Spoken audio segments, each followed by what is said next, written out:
শীতে ত্বককে শুষ্কতার হাত থেকে বাঁচাতে অথবা ড্যামেজ স্কিন রিপেয়ার করতে অথবা কোনো ডার্ক সার্কেল হোক, স্কিনের ভাঁজ পড়ে যাওয়া হোক, স্কিনের চোখের নিচে যে আমাদের মানে দাগগুলো পড়ে চামড়া একটা ভাঁজ পড়ে যায়, সেটা বয়সের কারণে হোক, স্বাস্থ্য কমে যায় বেড়ে যায় এই কারণে হতে পারে, অথবা অনেক প্রোডাক্ট ব্যবহার কারণেও এরকম মানে ডার্ক সার্কেল চলে আসে স্কিনে, ত্বকে, তারপর হচ্ছে আপনার চোখের নিচে এরকম এরকম জানি বটা বটা চামড়াগুলো হয়ে যায়। এটা দূর করার জন্য মূলত আমরা যে কোনো লবঙ্গ দিয়ে যে কোনো প্রোডাক্ট ব্যবহার করতে পারি, খুবই কার্যকারী।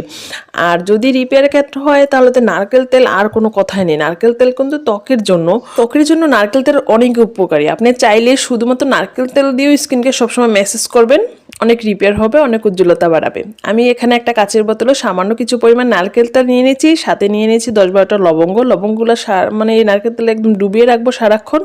আর মাঝে মাঝে দিনে অন্তত 2-1 দিন পর বা প্রতিদিন একবার যদি আমি 10 মিনিট হাতে সময় নিয়ে নারকেল তেলগুলোকে ময়েশ্চারাইজারের মতো নিচের থেকে স্কিনের উপর সাইডে ম্যাসেজ করি, তাইলে এখানে আমার স্কিনটাকে অনেক ডার্ক সার্কেল রিমুভ করবে, যে একটা ভাঁজ পড়ে যায় মানুষের বয়সে সেটা রিমুভ করবে এবং উজ্জ্বলতা বাড়াবে, স্কিনটাকে মূলত ময়েশ্চারাইজিং করবে।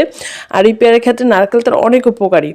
তো আমরা যখন এটাকে হাতে ময়েশ্চারাইজারের মতন দিব তখন অবশ্যই নিচ থেকে উপর দিকে দিব, তাইলে কি হবে, চামড়ার এই যেই সিস্টেমটা প্রসেসিংটা সঠিকভাবে হবে। কারণ নিচের থেকে উপর দিকে দিতে হবে, মানে আমাদের টুডি থাকে, টুডি থেকে গালের উপর সাইডে মানে চোখের পাশের দিকে উল্টে ঘুরিয়ে ঘুরিয়ে ব্যবহার করলে এটার প্রপারলি কার্যকারিতা পাওয়া যাবে। তো এটা আপনার ময়েশ্চারাইজার হিসেবেও শীতের দিনে ব্যবহার করতে পারেন।